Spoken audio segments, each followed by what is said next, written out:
حضور نے فرمایا کہ کوئی شخص جب گناہ کر رہا ہوتا تو اس کے دل میں ایمان نہیں ہوتا. مسلمان تو وہ ہوتا ہے لیکن ایمان دل میں نہیں ہوتا.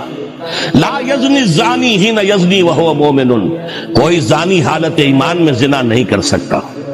ولا یسرق السارق حین یسرق وہو مومن، کوئی چور حالت ایمان میں چوری نہیں کر سکتا.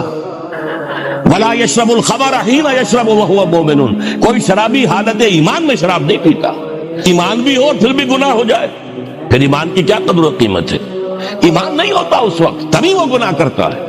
ایک شخص طے کر لے کہ نہیں مروں گا مگر فرما برداری کی حالت میں، چونکہ موت کا کچھ پتہ نہیں کب آ جائے، لہذا اس آیت پر عمل صرف اس وقت ممکن ہے جب کوئی لمحہ بھی معصیت میں نہ بسر ہو.